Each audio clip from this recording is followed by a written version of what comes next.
Selamat sore, selamat malam Bapak Ibu Saudara yang dikasihi Tuhan. Hari ini Selasa 5 Oktober 2021. Kita akan belajar sebagai kebenaran firman Tuhan. Ya, kita persiapkan hati kita untuk kita mengarahkan mata rohani kita untuk kita bisa memahami kebenaran-kebenaran firman Tuhan. Kita awali di dalam doa.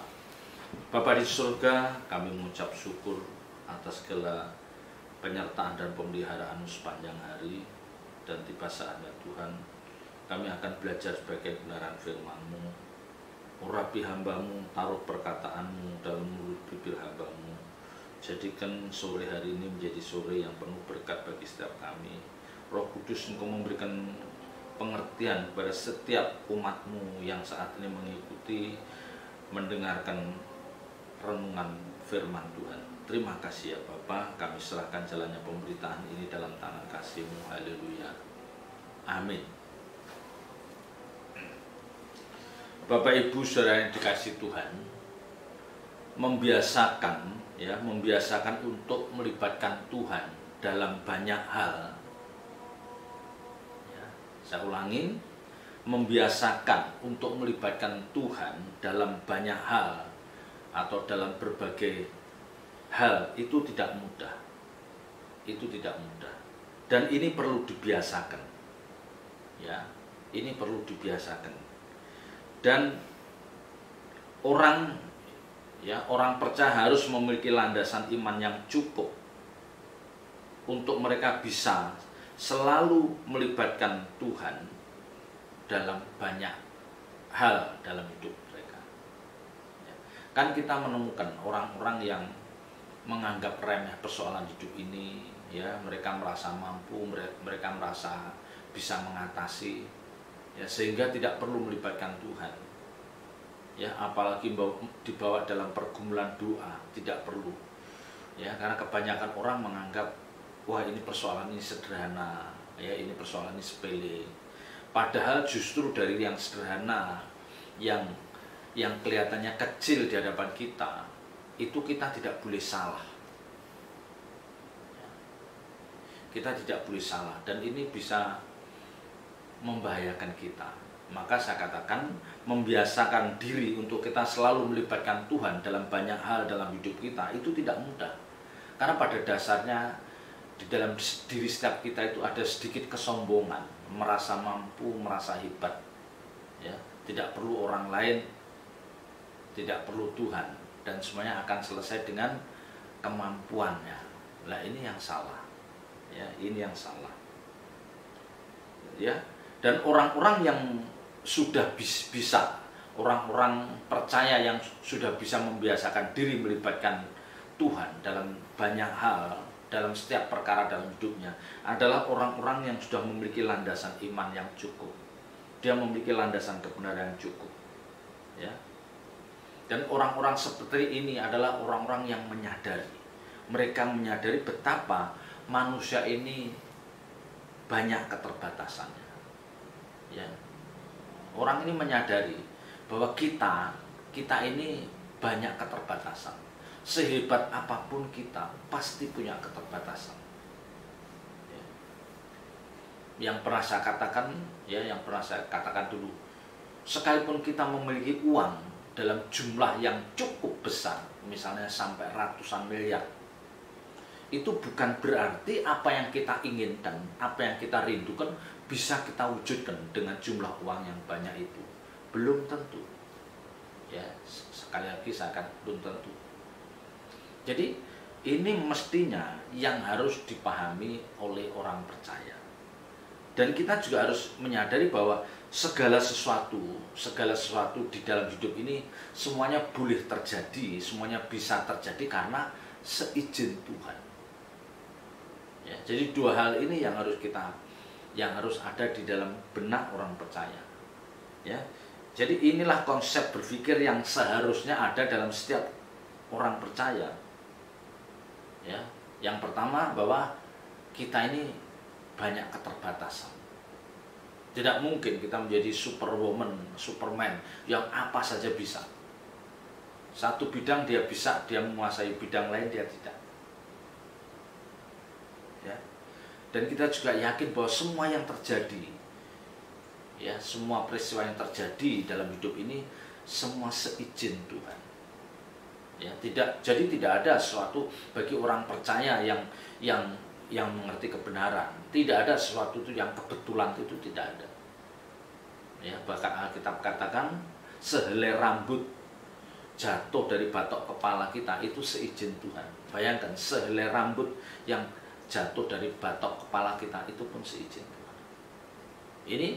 Ini menunjukkan bahwa semua peristiwa itu ada di dalam kontrol tangan Tuhan dengan sempurna.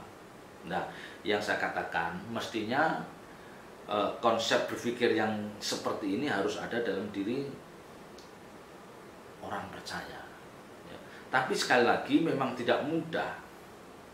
Memang tidak mudah orang itu dengan penuh kesadaran. Orang itu dengan penuh kesadaran melibatkan atau mempercayakan sepenuhnya semua peristiwa atau semua masalah ini pada Tuhan. Itu tidak mudah. Ya. Tidak mudah orang itu dengan penuh kesadaran mempercayakan semua peristiwa, semua kejadian ini di tangan Tuhan. Tidak mudah. Rata-rata kita itu merasa mampu mengatasi persoalan itu, dan persoalan itu seringkali kita anggap sederhana. Ya, tadi yang saya katakan ini yang salah. Ya. Padahal sejatinya Bapak Ibu Saudara, persoalan yang kita anggap ringan, persoalan yang kita anggap itu sangat sederhana, itu kadang-kadang itu merupakan apa? Hal-hal yang prinsip dalam hidup orang percaya. Justru itu kadang-kadang itu hal yang prinsip dalam hidup orang percaya. Ya. Karena seringkali cara pandang kita, cara berpikir kita itu seringkali didasarkan pada sesuatu yang kelihatan dengan mata kita. Jadi mata kita melihat, nah, terus pikiran kita mengolah apa yang kita lihat, apa yang kita cermati. Nah, seringkali kita mendasarkan itu, ya. Jadi cara pandang kita itu seringkali didasarkan pada sesuatu yang nampak kelihatan mata kita. Nah, itu yang salah. Ya. Contoh yang paling sederhana, ya, yang ini pasti hampir dialami semua orang, yaitu memilih pasangan hidup. Ya, memilih pasangan hidup. Ini kan kelihatan sederhana. Ya. Mereka menganggap kalau kita sudah sama-sama Kristennya, ya apalagi jadi pelayan, bahwa ini pasti nanti akan cocok. Bahwa nanti kedepannya pasti tidak bermasalah. Ya, sehingga mereka tidak perlu waktu lama, langsung aja ditubruk, ya kasarnya gitu. Padahal belum tentu. Ya, belum tentu. Kita belum tahu dalamnya, jerohannya dari setiap orang itu. Ya, jerohannya, dalamnya dari orang-orang yang mau kita, ya, yang mau kita ambil sebagai pasangan hidup kita belum tahu. Ya, dan ini seringkali tidak melibatkan Tuhan. Nah, ini yang salah. Ya. Memilih pasangan hidup itu bukan sesuatu yang sederhana. Ya, karena kalau seseorang salah memilih pasangan hidup, dan dalam kekristenan itu tidak ada kata cerai, artinya hanya maut yang bisa memisahkan kita, maka tidak boleh salah. Maka kalau orang percaya itu salah milih pasangan hidup, mereka seperti menghadirkan neraka dalam hidupnya, seperti. Ya, ini tidak gampang.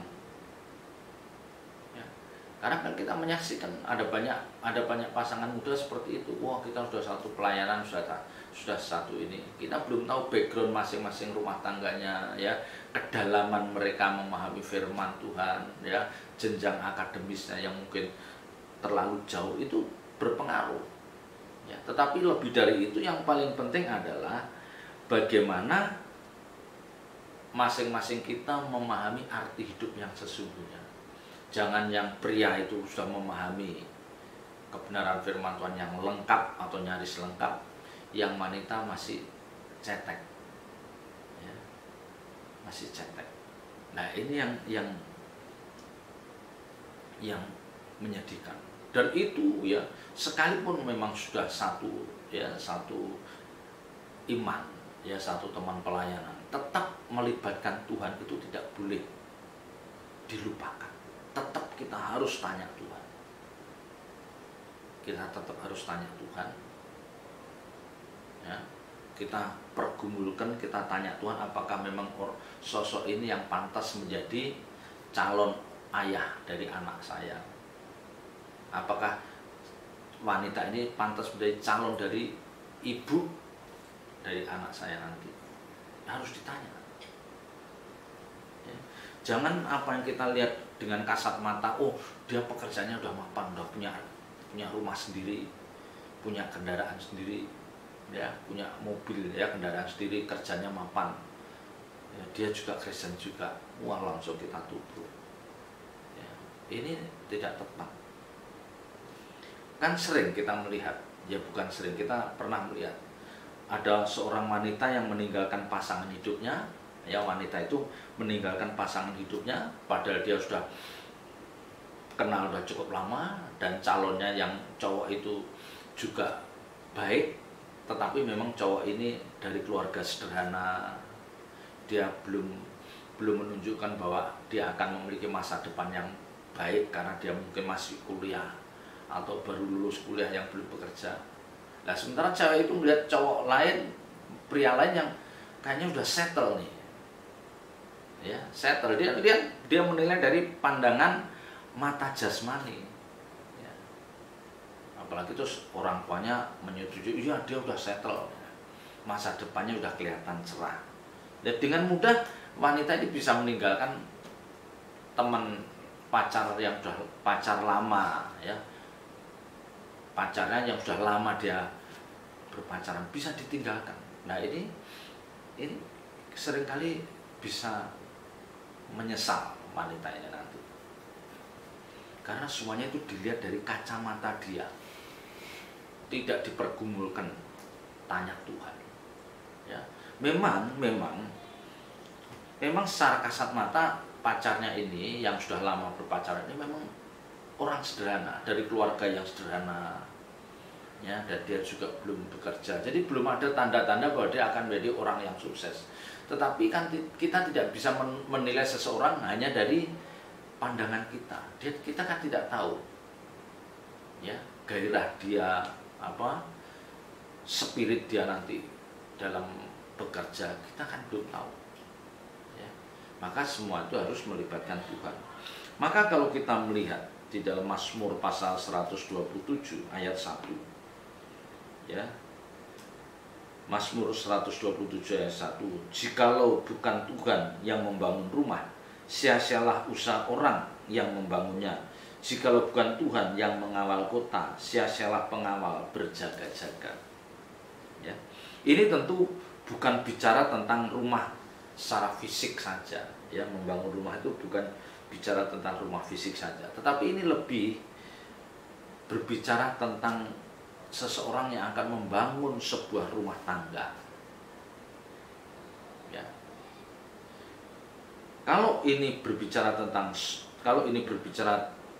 rumah secara fisik, ini tidak perlu kita persoalkan, ya, karena untuk hal-hal yang jasmani, tidak ada kemutlakan bagi orang percaya, itu tidak ada.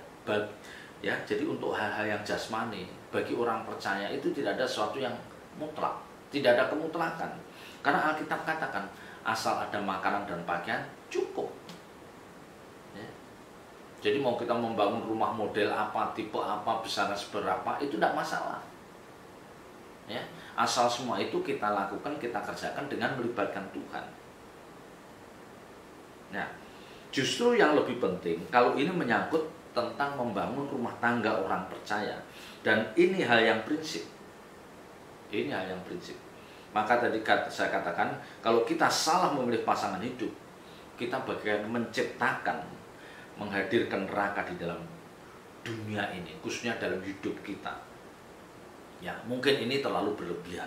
Ya, mungkin terlalu berlebihan. Tapi kenyataannya kan demikian. Ya, kita menyaksikan rumah tangga orang percaya, rumah tangga Kristen, ya, karena dia sudah terikat perkawinan, dan Alkitab katakan bahwa yang dipersatukan oleh Tuhan tidak bisa diceraikan, hanya maut yang bisa memisahkan. Memang mereka tidak bercerai, tapi mereka juga tidak akur. Nah, apa artinya perkawinan seperti ini? Yang akhirnya sia-sia kita membangun rumah tangga, karena bukan itu yang kita rindukan. Memang tidak cerai, sekalipun ada sebagian kecil yang berpisah, bercerai, ada juga yang nekat. Ya.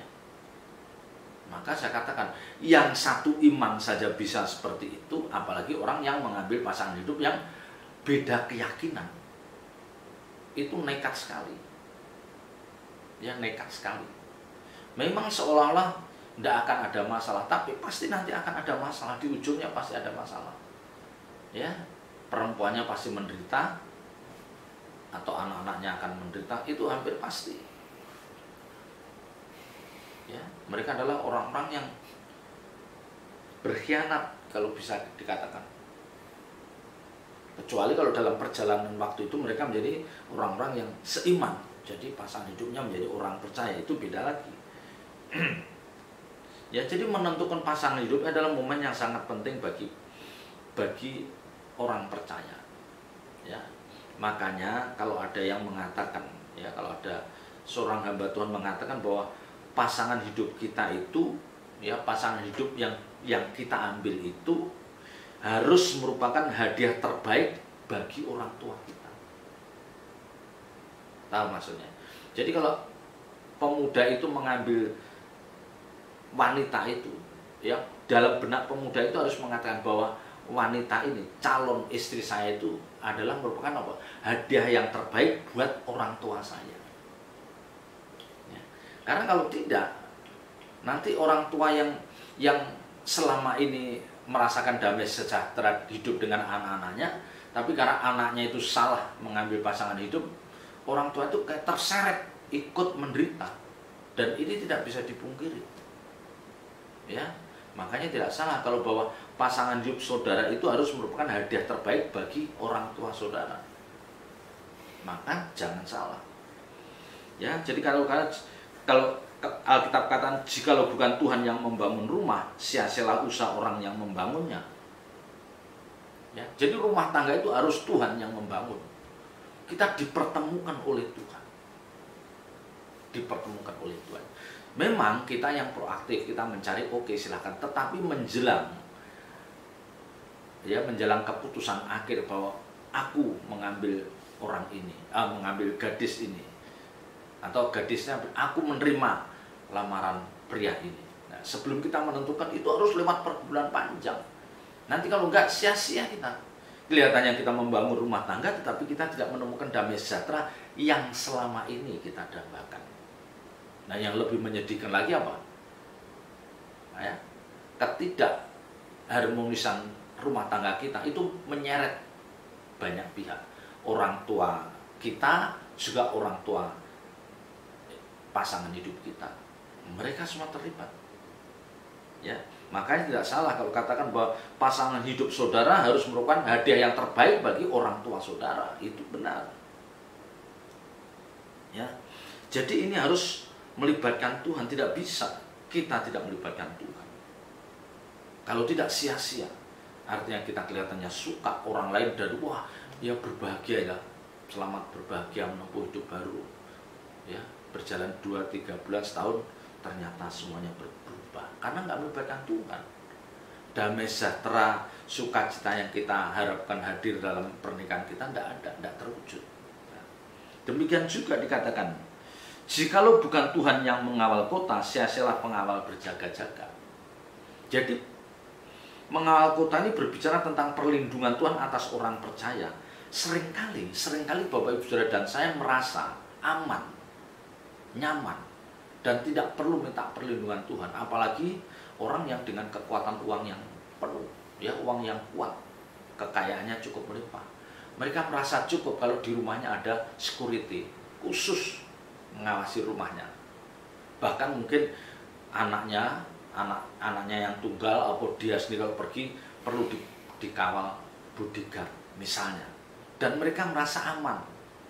Ini salah, ya, salah. Penjagaan yang paling sempurna yang bisa kita andalkan itu dari Tuhan, ya. Ini kebenaran ini membatasi kita supaya kita tidak merasa arogan dengan kemampuan keuangan kita, seolah-olah kita tidak perlu Tuhan, kita tidak perlu orang kita tidak perlu saudara, kita bisa membayar orang lain untuk melindungi kita, keluarga kita, orang-orang yang kita kasih. Ini salah. Ya. Jadi kita harus tetap mohon penyertaan dan perlindungan Tuhan atas hidup kita dan orang-orang yang kita kasih. Ya, sekalipun secara manusia aman, kita tinggal di komplek perumahan klaster misalnya yang security-nya mantap. Ya, terus nanti anak-anak kita pergi sekolah, pergi kuliah antar jemput dengan supir. Kita juga demikian. Tapi bukan berarti itu jaminan keamanan bagi Bapak Ibu Saudara dan saya. Tetap kita harus menghadirkan Tuhan. Ya. Karena seringkali sesuatu itu bisa terjadi tanpa kita bisa memahami. Ya. Jadi semua itu bisa terjadi dan itu bisa di luar kontrol kita, dan itu yang membahayakan. Apa yang tidak pernah kita bayangkan terjadi dalam anak-anak kita, cucu kita, dan itu di luar kontrol kita. Nah, ini yang membahayakan. Maka saya katakan, jangan kita lupa berdoa, menyerahkan keluarga kita, menyerahkan hidup kita, orang-orang kasih itu di dalam perlindungan Tuhan. Kalau Tuhan sudah menjaga, Tuhan sudah melindungi, tidak ada kekuatan lain yang akan bisa mengganggu, tidak ada kekuatan yang akan bisa menjamahnya. Ya. Kita ini seperti biji mata Tuhan. Kalau kita memang orang-orang benar di hadapan Tuhan. Ya. Kalau kita memang adalah orang-orang yang dikasih Tuhan, orang benar di hadapan Tuhan, kita itu bagaikan biji mata Tuhan yang selalu dilindungi. Nah, untuk itu kita harus membangun kebiasaan itu. Ya, melibatkan Tuhan itu dibangun, itu dibiasakan. Jangan, wah itu kan sepele, itu kan sederhana, wah nggak usah. Ya, dalam hati ini, nggak usah melibatkan Tuhan. Memang dari mulutnya tidak mengatakan, nggak usah melibatkan Tuhan. Enggak mengatakan demikian. Tapi dalam hatinya, sikap hati menunjukkan yang demikian. Nah, ini yang berbahaya. Ya. Maka tadi di depan saya katakan, orang percaya yang benar itu harus memiliki landasan berpikir yang benar, yaitu apa? Bahwa kita ini penuh dengan keterbatasan. Ya, siapapun kita itu penuh dengan keterbatasan. Yang kedua, setiap peristiwa yang terjadi itu diizinkan Tuhan, ada di dalam kontrol tangan Tuhan dengan sempurna. Kan? Maka perjuangan kita yang lebih sungguh dari hari ke hari adalah membangun intimasi yang erat dengan Tuhan. Ya, membangun intimasi, membangun persekutuan yang erat dengan Tuhan. Terlebih Bapak Ibu Saudara dan saya, sekarang ini kita memasuki zaman akhir. Zaman akhir di mana roda kehidupan itu sudah menunjukkan kesulitan demi kesulitan dirasakan banyak orang. Ya, dampak dari pandemi COVID-19 yang lebih dari 1,5 tahun ini kan membuat banyak orang berantakan dari segi ekonomi. Ya, dan biasanya kalau ekonomi berantakan, biasanya itu juga rohaninya ikut terpengaruh juga. Kecuali orang-orang yang memang kuat imannya. Tapi kalau orang yang masih tanggung-tanggung imannya, masih gampang goyah, begitu ekonominya rontok, imannya pasti rontok. Kesetiaannya pasti sudah luntur. Ya, hidup benar sebagai orang percaya pasti sudah mulai bergeser. Ya, sudah mulai menghalalkan segala cara. Yang dulu dia menjauhkan hal ini, tapi karena keadaan mepet. Nah, ini yang makanya saya katakan, jangan kita tidak melibatkan Tuhan dalam banyak hal. Kita ini penuh dengan keterbatasan. Sehebat apapun kita tidak bisa menambah 5 menit 30 detik dari nyawa kita. Kalau Tuhan sudah tetapkan jam sekian kontrakmu hidup di bumi sudah selesai, kita tidak bisa memperpanjang usia kita di bumi. Ya, keuangan kita yang begitu kuat tidak bisa. Ya, maka Bapak Ibu Saudara, mari kita belajar membiasakan diri melibatkan Tuhan dalam segala hal. Ya, memilih pekerjaan. Ya. Memilih pergaulan. Memilih sahabat, itu penting. Itu penting yang terus saya ulang-ulang. Ya. Di mana waktu yang banyak Bapak Ibu Saudara habiskan itu di mana? Itu penting. Apakah di rumah, di gereja, atau di mana? Itu penting. Jangan kita menghabiskan waktu kita di tempat yang nggak jelas, yang tidak membawa pertumbuhan rohani bagi kita, khususnya anak-anak muda. Waduh, itu jangan sampai terjadi. Ya, kiranya ini menjadi perenungan Bapak Ibu Saudara dan saya. Kita terus belajar membiasakan diri untuk mempercayakan semua persoalan hidup ini di tangan Tuhan. Ya, kita dengan rendah hati katakan, Tuhan, kami ini orang yang penuh keterbatasan, kami tetap perlu pertolongan dan campur tangan. Ya, selamat berjuang, Tuhan Yesus memberkati. Bapa, kami bersyukur atas kebenaran-kebenaran ini. Meteraikan firman-Mu dalam setiap hati kami dan ajarkan kami, Tuhan, untuk kami terus mengandalkan Engkau. Kami bergantung, melibatkan Engkau dalam segala hal dalam hidup kami, karena kami manusia yang penuh dengan keterbatasan, dan semua yang terjadi atas peristiwa hidup ini ada di dalam kontrol tangan-Mu yang sempurna. Terpuji nama-Mu kekal selama-lamanya. Dalam nama Tuhan Yesus Kristus kami berdoa dan ucap syukur. Haleluya. Amin.